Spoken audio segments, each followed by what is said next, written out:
1월 8일 김종래의 정치 내시경 라이브 방송을 시작했습니다. 좋아요와 구독 신청 부탁드립니다. 오늘은 문재인 정권 창출의 1등 공신 또는 원조 복심으로 언론을 통해 알려져 있는, 저는 모르겠어요, 언론을 통해서 이렇게 자주 알려지고 있는 양정철 전 민주연구원장 얘기입니다. 민주연구원이라는 것은 민주당의 딩크탱크라고 해요. 여의도 연구원 같습니다. 국민의힘에. 이 사람이 4달 중 미국으로 간다는데 보도가 많이 나왔어요. 이 사람이 비중이라고 정치권에서 얘기되는 그것도 있지만 그보다 거의 돌연한 미국행이 뭐냐. 여기에 관해서 관찰할 대목들이 여러 가지가 있습니다. 한마디로 문 대통령 주변, 즉 집권세력 핵심부 내부를 들여다볼 수 있는 단서가 있습니다. 그래서 오늘은 이 양정철 전 원장의 미국행 미스테리와 관련된 얘기를 하겠습니다. 그런데 이야기를 드릴 것은, 오늘 이야기는 명백한 사실에 기반한 분석 해설이라기보다는 사실에 기반을 두었지만 사실에 기반을 두지 않고 추측한 내용이 가미된 내용입니다. 사실이 이러니까 나는 이렇게 생각한다 이럴 거다가 아니라, 그건 조금은 사실로서는 되게 어려운 그래서 제목도 뭐 그렇게 자의로 가느냐 타의로 출구 가느냐까지 나올 만큼 이게 추측이 가미된 내용이다 그러죠. 그렇게 해서 오늘 요 방송에 관해서는 키워드로 정리할 일이 아니라, 그래서 정리를 하지 않고 그냥 넘기겠습니다. 이 점 양해 바랍니다. 자, 본론으로 들어가서, 일각에서는 그가 미국행을 하면 이제 문재인 정권에서는 영원히 이제 야인으로 남을 것이다. 영원이라고 해야 1년 6개월도 안 남았습니다만 1년 6개월 정도 남아서 5월 9일이면 끝나니까요. 내년. 그렇게 되면 역대 어느 정권에서 정권의 창출에 기여한 사람이, 그리고 그것도 대통령의 최측근으로 분류되고 언론에 알려진 사람이 바로 그 정권을 집권을 한 후에 아무런 공적을 맡지 않은 첫사례가 될 거라는 거예요. 아무런 공직을 맡지 않은. 짧게 맡았느냐 길게 맡았느냐가 아예 맡지 않은. 이런 거 우리 흔히 고사로 얘기할 때 저런 사람이 있죠. 양정철 씨가 그렇다는 건 아니고요. 유방의 참모 장량이라고 있죠. 장량. 장자방. 그분은 유분을 보덕님 감사합니다. 그래서 떠나갔던 사람이죠. 근데 이건 그냥 그런 일이 있다는 거지. 그래서 비교가 그렇게 된다는 건 아니고, 문 대통령하고 유방도 다르고 양정철하고 장자방도 다르고요. 그러나 어쨌거나 정권의 창출에 안 기여한 게 아니라 기여를 가장 많이 했다고 분류가 된 사람인데 공직을 달 하루도 맡지 않았다. 민주당직만 하나 맡았다. 그러나 어쨌거나 이렇게 기록되든 말든 미국의 유명한 외교안보 띵크탱크 중에 국제전략문제연구소라고 있습니다. CSIS입니다. 거기에 선임연구원으로 정책을 연구할 거라고 합니다. 자, 노무현 전 대통령 시절에 청와대에서 문 대통령을 만난 양정철 씨는 문재인 대통령이 노무현 대통령 사망 후에 정치권으로 들어오는데도 대통령 되는데도 많은 기여를 한 것도 알려져 있습니다. 2016년도 초여름에는 지금 청와대가 있는 그 유명한 이 이벤트의 아주 프로 탁현민 씨하고 함께 문재인 대통령, 그 당시 대통령은 아니었죠, 히말라야 트레킹까지 동행을 했습니다. 유명한 사진도 나왔습니다만. 그리고 2017년도 대선 초기에 문재인 대통령의 초기 캠프가 광흥장팀이라고 했는데 그걸 만들고 임종석 전 비서실장을 캠프에 영입을 한 사람이, 영입. 문재인 대통령 사람이 아닌 사람을 영입해서 양정철 씨가 임종석이라는 사람을 영입해서 문 대통령 쪽으로 끌어온 사람이에요. 이렇게 해서 정권 창출에 크게 기여를 한 측근이라고도 하고 원조 복심으로도 불립니다. 불리는 거지 저는 검증을 못 해봤습니다. 근데 이 사람이요, 문 대통령 출범 후에 내 역할은 끝났다. 아니 이제부터 역할이 있을 것 같은데 니네 잊혀질 권리를 달라가 하면서 공직을 맡지 않겠다고 나가더니 일본, 뭐 뉴질랜드, 호주 등을 가면서 2년간을 유랑 생활을 했어요. 그러다가 2019년 2월에 귀국을 해서 2달 후에 민주당의 띵크탱크인 민주연구원장을 맡았어요. 선거를 하려고. 그 다음 해가 2019년도 4월에 맡았으니까 1년 후가 선거인데 그 전에 이제 선거에 굉장히 중요한 전략적 연구와 뒷받침을 해야 되는 민주연구원장으로 들어갔어요. 그런데 거기서 총선 불출마하겠다를 선언했어요. 국회의원 앞 그런 큰 걸 보고서 출마 안 하겠다고 하는 건 굉장히 쉬운 일이 아닙니다. 그리고서 선거 전략을 지휘를 했는지 일조를 했는지 좌우전 여당이 한 180석을 차지하는데 큰 공을 세운 것만은 틀림없습니다. 근데 또 총선 다음 날, 그러니까 아까는 집권한 다음 날인데 총선 다음 날 이제 다시 뒤안길을 와서 저녁을 기다리는 마음으로 조용히 지내라고 한다. 그리고 당을 떠난 다음에 이제 또 은거에 들어갔어요. 이번에 외국을 간 건 외국에 뭐 며칠 갔다 왔는지 모르지만은 뭐 장기 체류는 한 적이 없다. 코로나 때문에 아마 안 갔을 겁니다. 그런데 그러니까 두 번이죠. 집권한 다음에 총선한 다음에 이 사람이 이 시점에서 외국으로 그것도 미국으로 가기로 한 거예요. 왜 그랬을까요? 지금이 어떤 시점이냐? 집권 초기도 아니고 총선에서 압승한 시기도 아닙니다. 비서실장 등 청와대 3기 개편을 마무리했어요. 통상적으로 볼 때는 돌발 사고가 없는 한 이 체제로 문재인 대통령 임기를 마무리할 가능성이 많습니다. 뭐 중간에 몇 명 바뀔지 모르겠습니다만 개각도 이제 압도시키. 지난번에 일부 개각을 했죠. 건교부 장관이라든지 뭐 환경부 장관이라. 그러나 또 이제 개각을 또 하고 있죠. 예를 들면 박영선 벤처 중소기업부 장관도 할 수 있고 뭐 정세균 국무총리도 베낄 수도 있고 대권에 출마하려고 할지도 모르겠어요. 그러니까 개편이 앞두고 있고 일부는 마무리 짓고 이런 상황이다. 보궐선거는 3개월 앞두고 있습니다. 그리고 문 대통령의 임기는 16개월 안 남고 10년이에요. 그리고 문 대통령의 지지도는 계속 얼마나 떨어질지는 모르지만 전부 다 떨어졌고 반등 기미도 보이지 않아서 레임덕이 이미 왔다고 하는 말들이 많습니다. 자, 상식적으로 보면 내가 정치 안 하겠다는 분을 정치 쪽으로 나오시라고 해서 정치하는데 혼자 다 한 건 아니지만 역할을 했다. 그리고 집권했다. 그리고 집권에 성공했다. 그리고 180석을 만들었는데 나도 민주연구원이라는 중요 자료 일지를 했다. 아니 그러면은 이렇게 위중한 상황이면은 다른 사람은 다 도망가도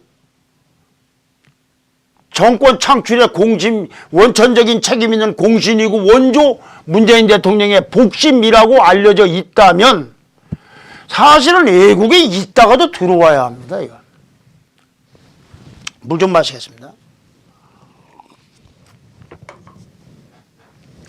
바로 출범 초기와 다른 이 시점에서의 예유이기 때문에 이게 미묘해지는 겁니다. 출범 초기에는 권력 질서를 짜고 있는데 야 너 누가 설친다 뭐한다 해서 구설수에 휘말릴 수도 있고 그냥 뭐 하겠다는 사람이 너무 많으니까 대통령에게 정말 충신답게 부담 줄 수 없으니까 전 이번엔 빠지겠습니다 할 수 있어요. 근데 이건 정권의 끝 무렵으로 들어가고 있는데 그걸 나간다? 지금 나간다? 있던 사람도 들어와야 되는데 밖에 있던 사람도 또 문재인 대통령이 출범 후에 무슨 어떤 자리를 잠시라도 맡아서 열심히 일하다가 물러났거나 아니면 돌발적으로 무슨 뭐 그렇게 일하다가 무슨 뭐가 있었다든지 비리 같은 걸로 무슨 펀드나 이런 거 사기가 있다든지 이런 거 문제가 된 것이 드러나서 그래서 예우를 떠나는 것도 달라요. 그러니까 점점 궁금해지는 거예요. 자 그러면 양정철이라는 사람은 자의로 미국을 가는 걸까? 본인 마음 의사대로? 아니면 자기는 가고 싶지 않은데 교묘한 이 타의로 어거지로 떠나는 걸까? 대부분의 언론들은 미담까지 곁들여서 자의설리라고 전하고 있습니다. 종합한 내용들을 보면 대충 이런 내용들이에요. 노영민 비서실장이 교체될 때쯤부터 노영민 비서실장이 이제 그만둔다고 그러니까 그때부터 양정철 원장이 후임으로 갈 거라는 관측이 많았다. 근데 그는 그런 걸 고사하면서 최재성 형 정무수석 등 다른 사람들을 추천했다. 그러니까 그 사람이 고사하자 문 대통령은 임기 후반에 기조를 기왕의 통합, 국민 통합, 소통 강화 이런 걸로 짜고 있는데 이 좀 오래된 측근이기도 하고 다소도 강성 이미지도 있기 때문에 양정철 씨가 본인도 고사하니까 배제하고 유영민 전 정보통신부 장관을 임명했다라는 분석도 있다. 그러면서 한 친문 인사는 정권이 산파 역할을 했던 양 전 원장이 마무리를 맡아야 된다는 요구가 빗발쳤지만 양 전 원장이 끝내 고사했다. 이건 제가 언론에 나와 있는 미담을 섞인 자의설을 내용들을 소개해드리는 겁니다. 제가 그렇다는 게 아닙니다. 여기에 양 원장과 함께 이른바 삼철로 불리는 전해철 행정안전부 장관이 입각한 상황이니까 이호철 씨는 아예 부산에서 정치 안 한다고 그러고 자기까지 청와대 갈 수 없다고 해서 버텼다. 그러니까 안 간다는 거 사양했다. 그리고 거기다가 최근에는 주변에다가 나는 그 사람하고 생각은 다르지만 하여튼 장세동 전두환 대통령 시절에 장세동 경호실장이 의리 하나는 인정한다. 문 대통령의 첫 비서였던 나도 문 대통령 퇴임 후 마지막 비서로 의리를 지고 싶다라고 말한 걸로 알려졌다. 언론 보도가 대충 이런 내용들로 일색입니다. 어느 언론을 보든지. 근데 여러분 이게 믿어집니까? 이게 믿어집니까 이 말이? 아까 말씀대로 그런 미묘한 시기에 나가는 게 뭐가 있는데 나 다 안 하려고 하고 가고 나중에 퇴임하고 오면은 장세동처럼 이렇게 결사 모시겠다. 이게 믿어져요? 거기서 한술 더 뜨는 사람도 있어요. 문정권의 비판적인 사람들 중에는 문이 실패할 게 확실하니까 양이 아예 문 버리고 가는 거다. 손절매고 가는 거다. 이건 더 황당해요. 아니 양정철 원장에게 뭘 제안했어야 사양하든 말든 할 거 아닙니까? 근데 그런 게 없는데 뭘 버리고 말고가 어딨어요. 만약 그렇게 버리고 간다고 하면 문 대통령이 대통령인데 복심이라면 양비서 가지마 나 좀 도와줘 그렇게 지시도 할 것이고 지시하면 나 안 돼요 나 당신 버리고 도망갈래 이렇게 가능하겠습니까? 전 여태까지 문 대통령 쪽에서 가지 말라고 보류하라고 지시했다 소리 전 방송 전까지는 듣지 못했습니다. 이게 양정철 씨가 뭐 버리고 간다 저쪽에서는 막 하라고 하는데 난 안 한다. 저는 이게 믿지를 않습니다. 다 이러고 한다고 생각합니다. 그래서 이게 추측 영역이기 때문에 사실에 기반하지만 결정적으로 사실을 똘똘 뭉쳐하는 게 아니기 때문에 추측 영역이라고 미리 전제를 하는 겁니다. 자, 우선 미국입니다. 미국에요 2천만 명 이상의 코로나 확진자가 나왔어요. 서울에서 워싱턴 가는데 다 아시겠지만 14시간 이상 걸립니다. 일본 같으면 왔다 갔다도 할 수 있어요. 지금 미국에 있는 교민들 중에서 한국으로 오고 싶어하는 사람 많아요. 묶여서 그렇지. 코로나 때문에. 그런 데서 미국을 택했다는 것이 우선 눈길이 갑니다. 대만이나 이런 데도 안 가고 미국으로. 왜 멀리 갔느냐. 오기 불편한 데로. 에? 미국이 좋은 나라는 거하고 오기 불편한 건 다르지 않습니까? 우리나라 국내 상황이 있으면. 다음으로 비서실장 고사했다는 건 사실인가? 여의도 정부에서는 반대 얘기가 많습니다. 본인은 전에도 그랬고 이번에도 굉장히 하고 싶어 했는데 그리고 그 뜻을 청와대에 전달했는데 받아들이지 않았다는 얘기가 파다합니다. 친문 중에서 시니아 그룹들은 우윤근 전 원내대표 그러니까 주 러시아 대사를 했던 사람을 강력 추천했고 이 사람이 실제 1순위였는데 이 우윤근 전 대사의 부인이 가정사정을 들어서 결사반대했다고 해서 결국 못 갔답니다. 그러니까 1순위가 없어지니까 양정철 원장은 안 시킬 거고 그래서 유영민 지금 현 실장이 추천됐다는 소리 파다합니다. 이유는 부산 친문 세력이 강력히 밀었다고 합니다. 유영민 씨가 부산 사람입니다. 그 양은 본인 입성이 어려워지니까 최재성 정무수석을 추천했는데 최재성 정무수석이 가까워서 요 며칠 전 술도 먹었죠. 김태년 원내대표하고. 그것마저 성사가 안 됐다 이거죠. 자, 어떤 중요한 보직인 비서실장 가지고 이렇게 되고 저렇게 됐는데 결과가 내가 예상한 대로 안 왔다. 이렇게 되면 후유증이 조금은 있습니다. 클 수도 있습니다. 알력도 있을 수 있습니다. 그리고 그 결과는 자기 의사대로 되지 않은 사람은 설 자리가 좁아지거나 궁색해지는 건 필연적인 일입니다. 기업에서 사장도 그럴 겁니다. 아마 저는 양 원장이 비서실장 후보로 거론된다는 보도가 굉장히 큰 역할을 하지 않았나 하는 생각을 들고, 반대로 양정철 씨로서는 이제 더 이상 기대할 게 없게 됐다라는 현실적인 판단을 했고, 그래서 미국행을 한 것 중에 원인이 하나인가 추측이 됩니다. 차기 대선 구도와 관련돼서도 타이설이 가능합니다. 작년 4.15 총선 전인 그 전에 6개월 전인 2019년 10월 달에, 그러니까 양정철 씨가 민주연구원장이 된 지 6개월쯤 됐을 때 양정 원장하고 이재명 경기지사하고 김경수 경남지사가 수원에서 저녁 식사를 하면서, 그렇게 경경수 지사는 수원까지 올라왔죠. 어깨동무를 하는 특이한 사진이 공개된 적이 있어요. 그래서 기자가 특종한 거 아닙니다. 민주연구원 제공입니다. 사진이. 도화 언론에 다 나왔어요. 자, 이재명 어떤 사람입니까? 대표적인 비문, 반문급의 비문입니다. 김경수 친문의 적자 중 적자 황태자라고 알려져 있는 사람입니다. 이 둘이 총선 전에 만난 걸 어떻게 생각하느냐? 이거는 이제 친문과 비문이 총선을 앞두고 원팀을 강조하면서 당내 갈등을 해소했다라는 메시지를 주기 위한 자리로 해석이 됐어요. 누구든지 저렇게 부산과 경기도까지 와가지고서 만날 일이 좀 보하다. 이재명 지사를 가운데 있고 양쪽에 이 양정철, 김경수 지사가 있는.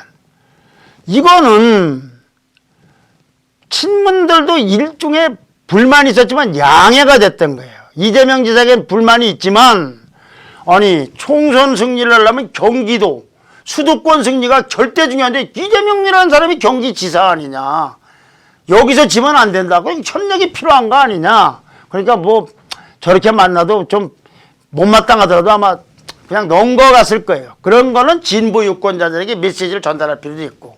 이거 누가 구상했느냐? 양정철 구상이고 양정철 기획입니다.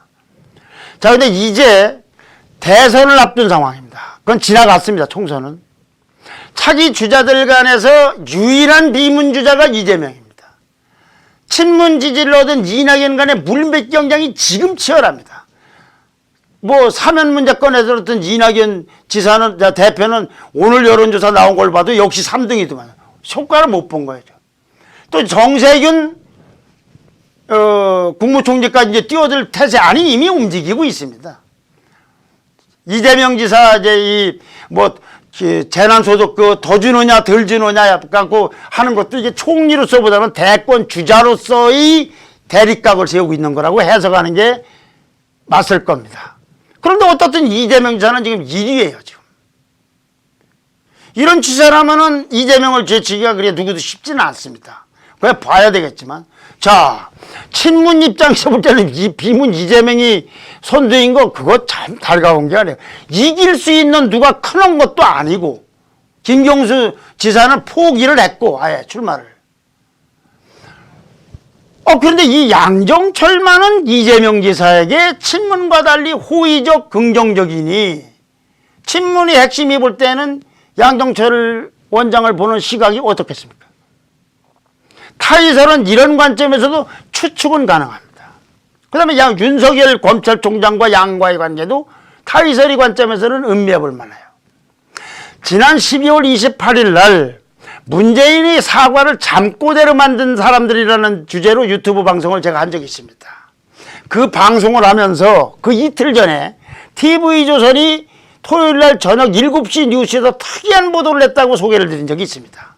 안 보신 분들을 위해서 그날 소개한 TV조선 보도 내용을 소개를 해드리면, 지금까지, 이건 보도 내용입니다. 지금까지 알려지기로는 문재인 대통령이 추미애 법무장관 손을 빌려서 윤석열 총장을 내치다 실패했다.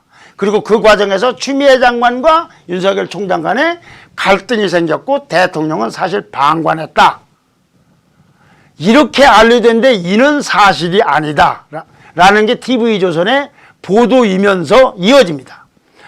조국 전 장관에 대한 수사가 발단인데, 조국 사퇴 후에 조국 장관과 최강욱, 최강욱 열린민주당 대표죠. 이제 공직기강 비서관 하던 사람, 이광철 민정비서관 등 청와대 민정라인, 조국은 이 민정수석을 지냈습니다. 이 조국 라인과 추미애 장관까지 한편이 돼 윤석열 총장을 몰아내려고 했고, 양정철 원장 측은 그 반대편에서 윤 총장 편에서 서서 조국 세력을 견제했다는 얘기가 청와대 안팎에서 나오고 있다. 그러니까 윤석열 총장을 놔두고 몰아내려는 조국 쪽과 막으려는 양정철 쪽에 갈등이 있었다. 이런 요도가 있었습니다. 이게 사실이면 거기다가 이제 양정철하고 주진우 기자하고 낙곰수 얘기까지 나오는 시간이 있어서 생략합니다만은, 이렇게 돼서 양과 윤의 관계가 이렇게 가깝다면 이건 친문으로서는 양정철과 이재명 관계가 가까운 것보다 더 위험한 겁니다. 이런 상황인데 청와대에 입성은 못하고 문정권에서 기회를 얻지 못한 사람이 다음 대선판에 움직이면은 친문으로서는 아주 골치 아픈 문제가 나올 겁니다. 타이설은 여기서도 나오는 겁니다. 그래서 어떻게 포장을 하든 자의설로 설명하고 포장하지만, 사실은 내용적으로는 본인이 뭐 나 타의로 간다고는 안 하겠지만 내용적으로는 타의설이라는 관점을 가져야만이 양정철 원장의 미국행이 자연스럽게 설명되고 납득되는 것이 아닌가. 자, 그럼 원점으로 돌아가서 양에겐 도대체 왜 기회가 오지 않는가? 창업 공신이고 작년 총선서 180석을 압승한 공헌자라면 당연히 기회가 줘야 될 거 아니겠어요? 그게 상식 아니겠습니까? 정치라면 다 그런 거예요. 어느 정권도 기여한 사람이 다 차지하지 않습니까? 박정희 대통령 때도 그랬고, 전두환 대통령 때도 그랬고, 노무현 대통령 때도 그랬고, 김영삼 대통령 때도 그랬고, 김대중 대통령 때도 그랬고, 박근혜 대통령 때도 그랬습니다. 그런데 그 중에서도 돌려막기 인사, 회전문 인사가 이 정권의 아주 특징 중의 특징인데, 그러면 양정철이라는 사람한테 기회가 한 번 주어지는 게 여러 번 주어졌어야 돼요. 그런데 별로 공을 세우지 않은 사람들도, 심지어 무리를 빚었거나 비위에 연루된 사람들 또는 부동산 투기 의혹 투석인 사람도 한 자리 꿰차고 있어요. 심지어는 위안부 장사한 윤미향 같은 사람도 금배지를 달고 있지 않습니까? 근데 어떻게 해서 재주는 뭐가 부리고 무하듯이, 아니 양정철이라는 게 단 한 번의 기회가 주어지지 않고, 한 번은 외국 가고 또 한 번은 은거하고 또 한 번은 미국을 가고 이러냐. 이걸 뒤집어 보면 문 대통령이나 문 대통령에게 결정적 영향을 미치는 사람들이 양에 대해서 외부에서 상상하는 것 이상의 아주 강한 거부감을 갖고 있는 것이 아니냐라는 추측도 가능합니다. 그러면 양이 정권 창출한 공의를 이걸 플러스라고 할 때 그걸 마이너스로 할 만한 무슨 사정이 있는 거냐? 왜 그렇게 궁금한 거부와 당하는 거냐? 뭔 사정이야? 무슨 일 때문에 그런 거냐? 이걸 두고서 양정철 원장의 스타일을 지적하는 사람도 있어요. 이번에 좀 격적격으로 뭐 여러 군데 참견도 하고 뭐 기회 가려고 왔다 갔다 하고 하는 거. 그런데 그것만으로 그럴까 하는 생각도 듭니다. 그래, 이건 잘 모르는 영역입니다. 이런 얘기도 가능하다는 얘기지, 이게 사실이라고 단정을 할 수 있어서 가짜 뉴스를 유포하려는 게 아닙니다. 이건 이제 앞뒤로 봐서 문맥상 도무지 상식적으로 납득이 안 된다는 얘기를 설명드리고 있습니다. 그러나 결과적으로 보면 인사권자인 문 대통령이 양에게 기회를 안 준 거나 못 준 건 맞습니다. 안 줬거나 못 주지 죽어도 시킬 생각이 있으면 그게 어떻게 가능하겠습니까? 탁현민 같은 사람 어떻습니까? 청와대 갔다 나왔다 다시 들어갔지 않습니까?